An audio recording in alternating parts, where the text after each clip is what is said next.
जय श्री कृष्ण।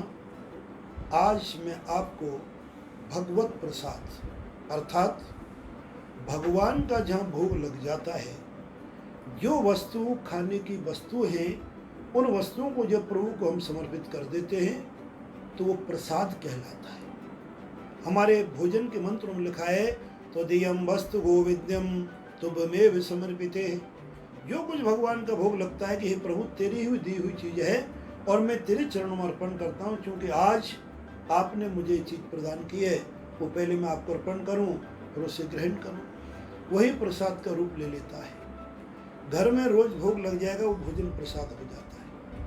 कथा कीर्तन प्रवचन के पश्चात जो भी प्रसाद बांटा जाता है, पहले भोग लग के भगवान को अर्पित करके फिर आता है। इसको हम प्रसाद की संज्ञा देते हैं। और प्रसाद ग्रहण करने से हमारे जीवन के अनेक पाप नष्ट हो जाते हैं। अब आप देखो, इतना बड़ा खजाना आपके घर में छुपा हुआ है।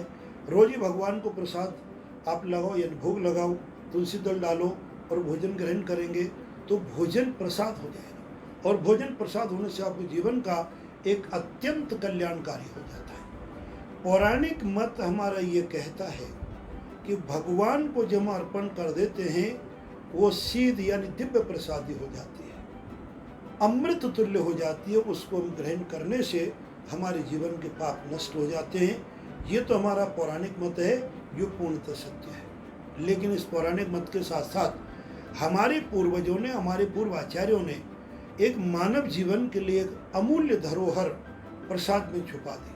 और प्रसाद में क्या छुपा दी? जिसको वैज्ञानिक तथ्य कहते हैं, उसको बोलते सकारात्मक ऊर्जा। इसका मैं आपको प्रत्यक्ष प्रमाण दे रहा हूँ। जब कोई भी भोजन प्रसादी हम बड़े खुशी से खाते हैं तो हमारे शरीर में हार्मोन्स उस लेवल के अपने आप डेवलप हो जाते हैं, जो हमारे उस भोजन को पचाने में पूर्ण साकार होते हैं और उसकी ऊर्जा शक्ति हमारे शरीर को प्राप्त होती है। जैसे कहीं स्वादिष्ट व्यंजन बनने होते हैं तो कहते हैं मुंह में पानी आ रहा है। इसका अर्थ क्या है कि मुंह में जो स्टार्च लार पैदा हो रही है, यानी आपके मन में कौतूहल है, आपका शरीर पूरा एक्टिवेट है, पूरा तैयार है भोजन प्रसादी पाने के लिए। तो भोजन आपके लिए कल्याणकारी, दीर्घायु देने वाला, स्वस्थ देने वाला, सद्बुद्धि देने वाला और सकारात्मक ऊर्जा देने वाला, ये 4 अद्भुत शक्तियाँ होती है। दूसरा उदाहरण मैं बता रहा हूँ। प्राय करके आजकल के छोटे बच्चे, उनको जब तुम पूड़ी सब्जी खीर आदि खिलाएंगे तो बड़ी मन मार के खाते हैं, उनको बहुत रुचि नहीं होती। और थोड़ा खाने के बाद भी अगले दिन वो कंप्लेंट करते हैं, पेट में दर्द हो रहा है, या हमारा पेट दुख रहा है, या डिहाइड्रेशन हो गया, या हमारा लूज मोशन हो गया। लेकिन वही बालक, आप अनुभव करना, पिज़्ज़ा, बर्गर, मैगी, पास्ता, ऐसी चीज़ों को पा कर के उछल उछल के खाते हैं, खुश होकर के। और कभी भी देख लेना ओवर ईटिंग कर लेते हैं। जितनी बच्चों की क्षमताएं फिर भी खा जाते और उनको अगले दिन कुछ भी नहीं होता, वो सब बच जाता है। इसका रहस्य क्या है? इसका रहस्य सिर्फ यही है कि वो जब उसको पिज़्ज़ा, बर्गर, पास्ता, मैगी या जो भी खाने के लिए वो अपना राजी होते हैं, उनके हृदय में, उनके मन में एक खुशी उत्पन्न होती है, सकारात्मक ऊर्जा आ जाती है। वाह, आज हम पिज़्ज़ा खाएंगे, बर्गर खाएंगे, मैगी खाएंगे, या जो भी पास्ता जो उनको अच्छा लगता है। तो उससे उनकी पूरी बॉडी एक्टिवेट होती है और हमारे हार्मोन्स बनने शुरू हो जाते हैं। ये मेरा मत नहीं है, साइंटिस्ट, वैज्ञानिक, डॉक्टरों का मत है। आप इसमें अनुभव कर सकते हो और भोजन पचा लेते हैं। अब मैं आपको बताता हूँ भोजन के प्रकार। ये तो हो गया प्रसाद। प्रसाद के प्रकार हो, प्रसाद है, प्रसाद को किस तरह ग्रहण करें। जब भी मिले, जिस भी रूप में मिले, प्रसाद को त्यागना नहीं चाहिए। कदाचित कोई व्रत का दिन है और व्रत के दिन आप किसी कन्या की शादी में गए तो ध्यान रहे, यद्यपि मैं इसके बारे में बहुत बड़ा एक अच्छा वीडियो बनाने वाला हूँ। कन्या की शादी में कन्या पक्ष से निमंत्रण पाने वाले के लिए वो सबसे बड़ी प्रसादी है कन्या। आप व्रत है तो भी एक कण मात्र या जितना तुम खा सकते हो थोड़ा सा प्रसाद रूप खा लो, आपको व्रत भंग नहीं होगा। इतनी बड़ी अद्भुत शक्ति होती है प्रसाद में। तो प्रसाद जब भी मिले खाएं।